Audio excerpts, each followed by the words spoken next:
Assalamualaikum warahmatullahi wabarakatuh. Salam sejahtera bagi kita semua. Om Swastiastu, Namo Buddhaya, salam kebajikan, Rahayu. Yang saya hormati Dirjen Pendidikan Vokasi Bapak Wikan Sakarinto dan Ibu dan Bapak perwakilan industri.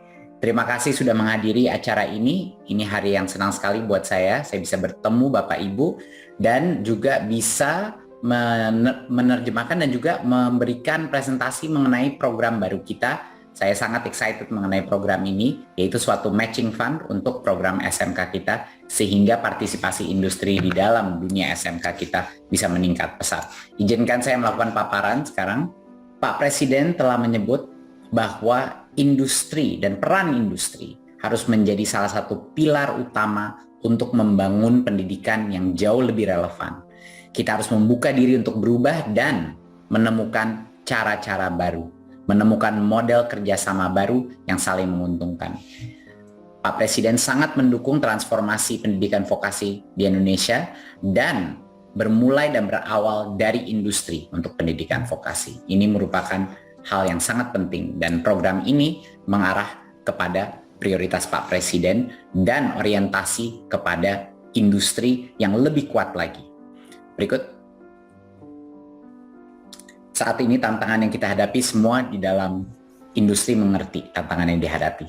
Sulit sekali mendapatkan talenta ya yang berkualitas dan yang siap bekerja, dan juga kita membutuhkan inovasi dalam biaya produksi, dalam supply chain kita dan berbagai macam proses. Dan tentunya karena pandemi yang sudah melanda negara kita butuh percepatan pemulihan dari krisis ekonomi dan kesehatan yang telah kita lalui. Berikut.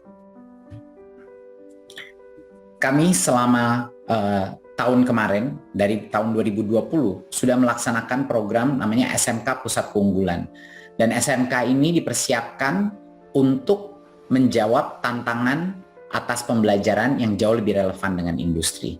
Sudah 900 lebih SMK yang sudah dibina dari program ini, dan berdasarkan survei kita sudah 80% sudah berada dalam tingkatan baik dan baik sekali. Maksudnya apa tingkatan baik dan baik sekali? Mereka memiliki kurikulum, sarana prasarana pembelajaran, praktek kerja yang berorientasi kepada industri. Ya, dan 52% daripada SMK-SMK ini sudah memiliki teaching factory ya dengan project based learning. Jadi fokusnya kepada praktek. Dan 91%, salah satu statistik terpenting, 91% memiliki instruktur atau praktisi dari industri yang mengajar dalam SMK tersebut. Ini adalah kunci kesuksesannya. Nah, kita akan melihat program ini sekarang kita sudah siap mengupgrade program ini dengan partisipasi industri, di mana industri yang akan memimpin transformasi daripada SMK tersebut, di mana kita akan mendukungnya melalui program matching fund ini. Berikut. Apa sebenarnya program matching fund ini dan bagaimana prosesnya? Secara simpel akan saya jelaskan. Pertama, SMK yang ada di dalam daftar kita membuat suatu rencana bisnis. Dan industri boleh memilih SMK berdasarkan berbagai macam rencana bisnis atau proposal dari mereka, mana SMK yang ingin mereka berkolaborasi. Tetapi misalnya pun kalau bukan dari daftar yang ada di Kemendikbud, industri juga boleh memilih di luarnya. Jadi kalau sudah cocok dengan misalnya kepala sekolahnya, sudah cocok dengan ada SMK yang secara geografis dekat pun, industri bebas memilih siapa yang mereka ingin lakukan kolaborasi tersebut. Setelah itu, industri dan SMK tersebut menyepakati apa rencana bisnisnya dan apa proposal anggarannya. Itu nanti akan direview oleh Kemendikbudristek, dan pada saat kita mengapprove akan memberikan matching fund, pemadanan dukungan. Ya, dan selama ini industri mengontrol implementasi proyek kerjasama ini beserta Kemendikbudristek. Ya, jadi ini proses yang sangat penting. Poin yang sangat penting adalah industri bebas memilih dari daftar yang sudah lebih matur dari yang binaan kami, SMKPK, bisa juga dari situ. Tapi kalau industri ingin memilih SMK yang di luar daftar itu diperbolehkan. Ya, industri dan SMK langsung membuat proposal, dan pada saat kita mereview, kalau kita approve itu programnya, Kemendikbudristek akan melakukan matching fund. Ya, Nah, Kemendikbudristek ini sudah membina SMK-PK ini, program berjalan bukan hanya tahun kemarin, ini sudah sekitar 4 tahun.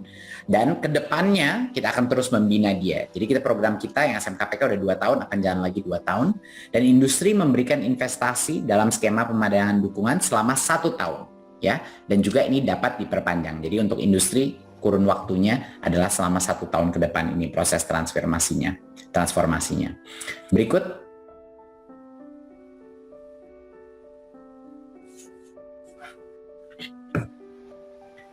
Ya, investasi dari industri itu bisa berupa satu, tunai yang diberikan kepada SMK-nya untuk mereka yang melakukan pengadaannya, atau bisa dalam bentuk barang, ya, in kind, antara lain peminjaman atau hibah ruangan, peralatan, pelatihan guru, berbagai bentuknya. Itu yang akan dikuantifikasi dalam bentuk uang, ya. Dan pada saat kita mengkalkulasi dan mengapprove proposal rencana yang sudah dirancang oleh SMK dan industri yang sudah ketemu jodoh, Kemendikbudristek akan memberikan, pada saat di-approve, akan memberikan dana pemadanan, ya, sebesar 1:1. Ya, 1:1. Jadi nanti akan saya jelaskan sedikit bagaimana, tapi secara efektif seluruh pendanaan untuk SMK ini yang dilakukan roughly akan 50% ditanggung, disubsidi oleh pemerintah pusat. Ya, jadi ini kesempatan yang luar biasa untuk mendorong insentif industri untuk berpartisipasi dengan semangat, dengan dukungan dan subsidi besar sekali dari Kemendikbudristek.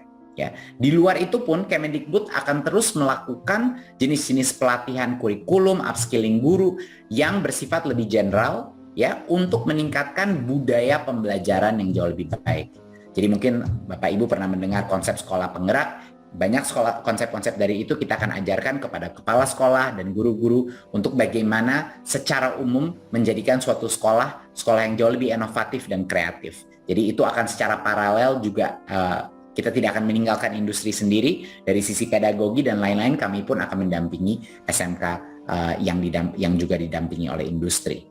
Ya, jadi ini boleh pilih mau memberikan uang atau memberikan barang, itu terserah industrinya. Berikut. Nah, ini salah satu contoh misalnya bagaimana kita akan melakukan matching fund-nya. Ya, kita lihat contohnya proposal dari industri yang kita approve itu di sebelah kiri, ya. Misalnya 2,45 M itu adalah pengadaan barang, ya, sarana prasarana. Lalu industri juga akan memberikan 200 juta dalam bentuk pelatihan, upskilling, reskilling, lalu 200 juta lagi dalam bentuk praktisi mengajar yang akan datang mengajar gurunya, membantu membimbing kurikulum dan lain-lain. Jadi itu kalkulasi totalnya misalnya 2,85 M.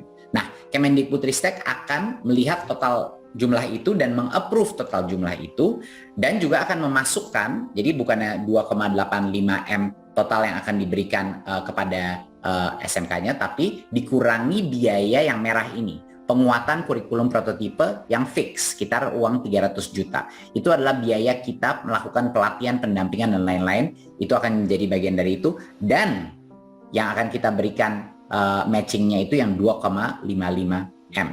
Ya, jadinya pembinaan dari kita itu yang merah, lalu pengadaan dan tambahan anggaran untuk proyeknya itu akan kita 2,55 M. Jadi ujung-ujungnya akan di matching fund-nya oleh industri dan Kemendikbudristek, ya. Jadi totalnya proposal dari proyek ini adalah 5,7 M, dan secara efektif Kemendikbudristek mengambil 50% daripada biaya tersebut. Jadi bayangkan kalau industri memasukkan uang 5 M ataupun 10 M, Kemendikbudristek akan matching dana itu, dan kontrol daripada pengeluaran itu akan ada di industri. Nah, ini poin yang sangat penting. Mereka lah yang akan memimpin penggunaan atau penggunaan anggaran, mereka yang akan meng-approve prosesnya dan memiliki otonomi yang sangat besar untuk bisa mengelola SMK tersebut. Berikut. Ya, ini kisaran beberapa estimasi dana investasi kalau kita ingin mentransformasi SMK kita dengan cara yang efektif, ya. Dan ini terlihat ada beberapa sektor di mana kalau misalnya untuk kesehatan, pariwisata, ekonomi kreatif, dan beberapa yang lain, ini kisaran jumlah investasi yang dibutuhkan untuk melakukan suatu proyek transformasi itu sekitar 1-4 M. Kalau untuk agribisnis, teknologi, manufaktur, dan energi dan pertambangan di mana mesin-mesinnya lebih besar, tingkat kompleksitas prasarana yang juga lebih besar, ini dari sekitar 2-6 miliar. Dan untuk kemaritiman contohnya, ini salah satu contoh yang paling heavy capex, itu sekitar 4-10 M ya. Dan kita bisa melihat ini yang biru adalah yang dari industri dan pemerintah, yang pink warnanya. Jadi benar-benar kita 50-50 dalam penganggaran, tetapi yang punya hak mendrive proses transformasi dan penggunaan anggarannya totalnya itu adalah industri mitranya, SMK-nya. Jadi industri benar-benar in the lead. Mereka yang memimpin perubahan ini dan meng-approve semua pengeluaran daripada dana tersebut, dan mereka yang juga akan mementor staff, guru-guru, dan kepala sekolah daripada SMK tersebut.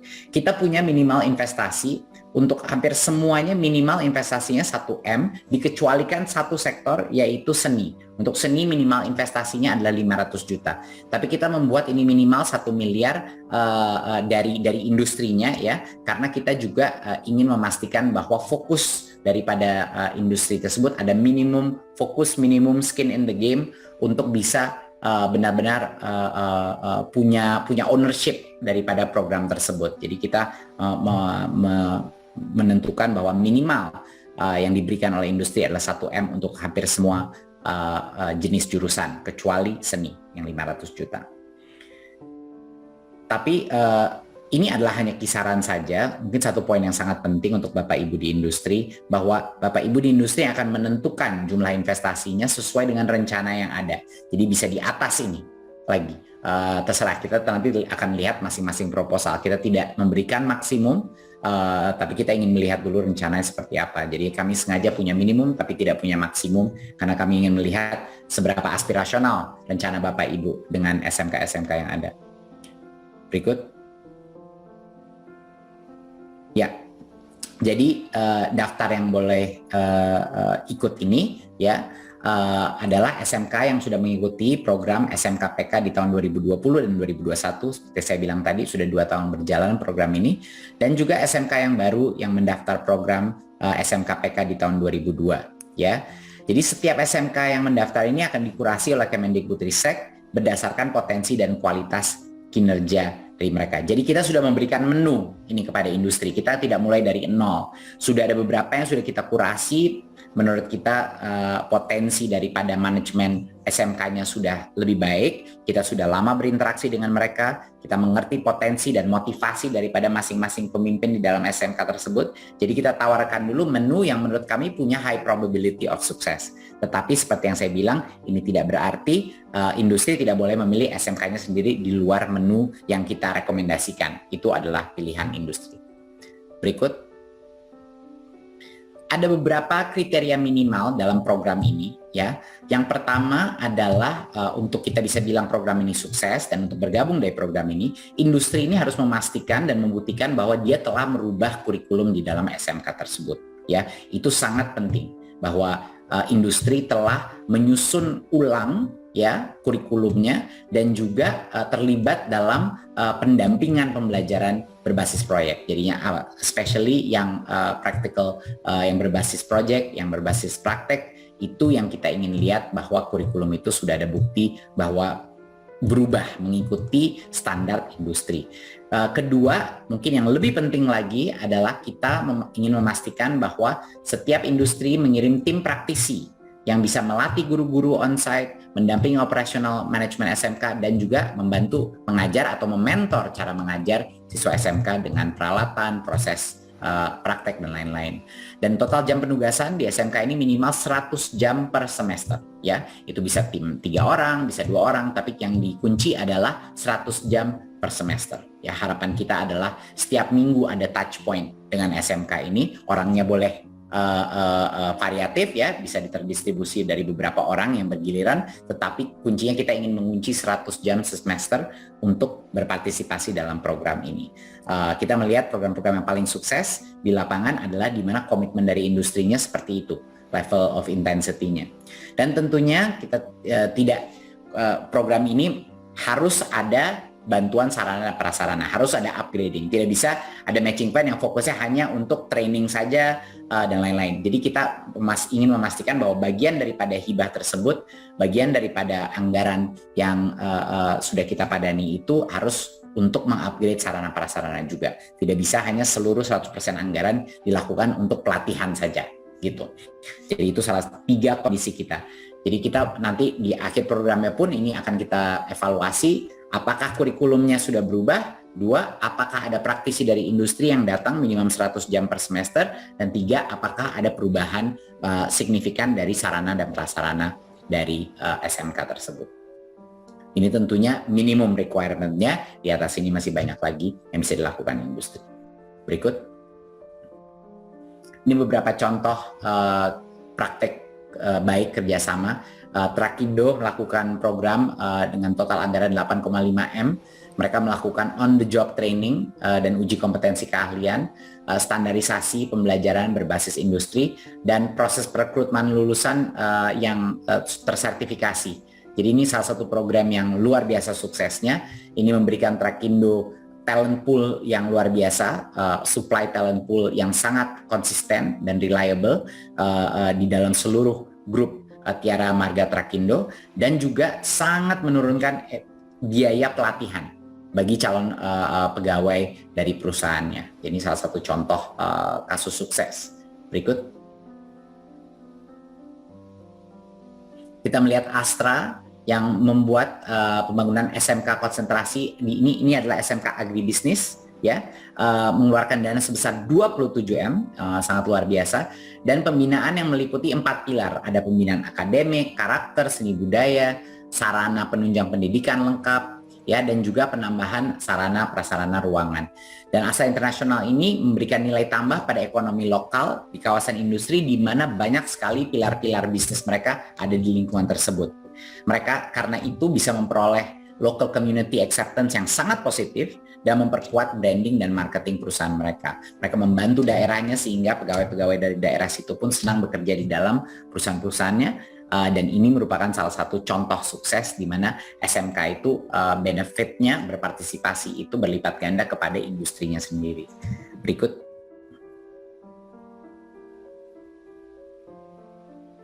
Ya, D-Tech Engineer, dan ini adalah salah satu proyek inovasi yang terjadi di bantuan sebesar 1,2 M. Ini adalah skala lebih kecil tapi sama efektifnya juga cukup luar biasa.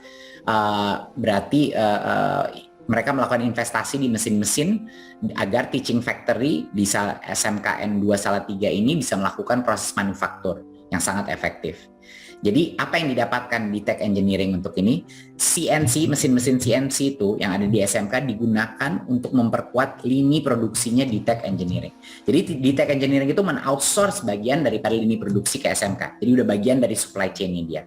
Dan juga penjualan mesin CNC di Tech Engineering juga meningkat. Jadi bukan hanya bahwa dia mendapatkan talenta, bukan hanya dia mendapatkan bantuan efisiensi dari supply chain-nya, tetapi marketing daripada produknya dia juga meningkat karena sudah ada referensi, orang bisa melihat mesin-mesinnya digunakan, dan ini meningkatkan revenue yang cukup besar. Dan SMK-nya sendiri mengenerate revenue sebesar 380 juta. Dan ini cukup luar biasa dari bulan September ke Desember 2021. Jadi ini beberapa contoh sukses di mana kita bisa membuat SMK yang cash flow positif.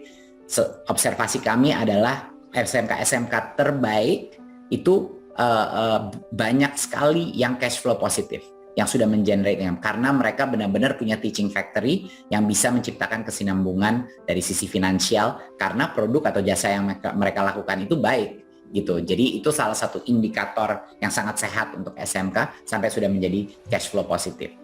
Berikut. Jadi apa benefitnya program ini bagi mitra industri? Ya, yang pertama adalah ini cara terbaik untuk mendapatkan dan mengamankan talenta. Bukan hanya untuk mendapatkan talenta yang sangat sulit. Jadinya bukan hanya bisa meng-outsource pelatihan talenta tersebut, tapi efisiensi dari biaya pelatihan talenta tersebut itu juga sangat penting. Jadi kalau kita bisa menjalin kerjasama dan kolaborasi yang sukses dengan SMK, efisiensi daripada biaya pelatihan itu bisa sangat punya dampak yang sangat besar terhadap kesuksesan bisnis industrinya.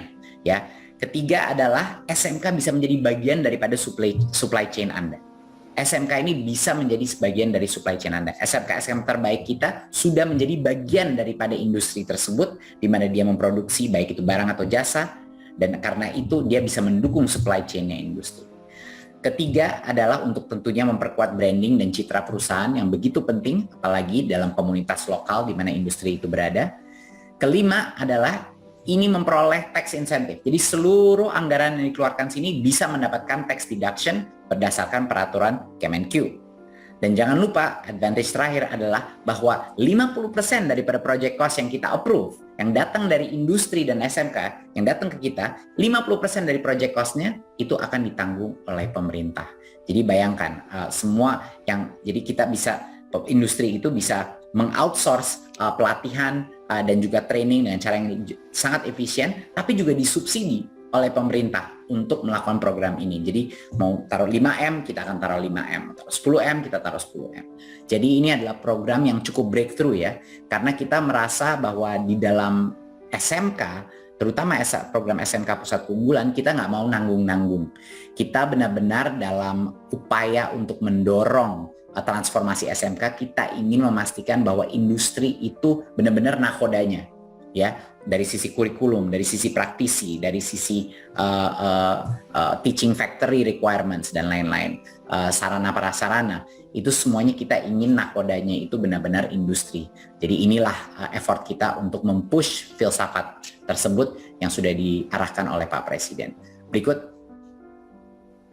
Ya, proses pendaftaran ini sangat penting. Tolong mendaftar sebelum tanggal 12 Februari, ya, ini tinggal 10 hari lagi untuk mendaftar. Itu hanya mendaftar saja, ya. Jadi tolong secepat mungkin kalau Anda tertarik pada program ini mendaftar segera.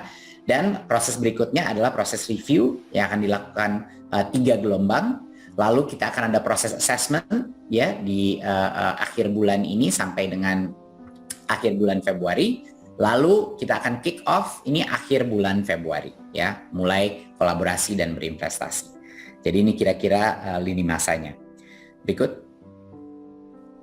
Ya, saya rasa sekian dari saya. Marilah kita sama-sama mewujudkan SDM unggul untuk mensukseskan program SMKPK ini, dan program pemadanan dukungan ini, matching fund ini, tidak mungkin sukses tanpa kolaborasi dengan industri yang intens, tapi juga ini saya yakin adalah salah satu program yang akan win-win dari semua pihak. SMK-nya win dari sisi peningkatan kualitas SDM dan prasarana, industrinya win karena mereka bisa mengoutsource low cost training center untuk mereka, dan juga integration dalam supply chain-nya industri tersendiri, ya, dan dengan berbagai macam benefit, bukan hanya disubsidi dari pemerintah, bahkan uang yang dikeluarkan bisa menjadi tax deduction, super tax deduction, karena ini berhubungan dengan vokasi. Jadi benefitnya benar-benar menurut saya tidak ada ruginya sama sekali untuk mengikuti program ini. Memang kita butuh komitmen waktu dari perusahaan ini, tapi bagi perusahaan-perusahaan yang merasa bahwa long term financial sustainability daripada organisasinya itu bergantung kepada talenta, ini menurut saya project yang nggak bisa dilewatkan, ya. Paling tidak kita harus mencoba. Kita tahu ronde pertama banyak sekali industri pasti tidak selalu sempurna dalam ronde pertama, tapi kita sudah melihat dari program-program misalnya di pendidikan tinggi bahwa setelah semester pertama masuk ke semester yang keduanya itu akan semakin baik, lompatannya sangat besar, lalu yang berikutnya dan berikutnya akan menjadi program yang semakin sukses. Jadi ini ada beberapa website smk.kemdikbud.go.id, ya, tolong dicatat nomor telepon dan kontaknya untuk bisa melaksanakan program ini. Berikut. Saya rasa terima kasih, sekian dari saya. Semoga kita bisa jadikan SMK kita benar-benar terintegrasi dengan industri dan menjadi tempat pendidikan yang relevan, yang sangat relevan agar generasi baru kita bisa masuk dalam dunia industri, siap bekerja, siap untuk bisa berenang di dalam lautan terbuka, dan juga meningkatkan ekonomi keluarganya dia dan juga ekonomi di dalam industri kita juga. Terima kasih. Wassalamualaikum warahmatullahi wabarakatuh.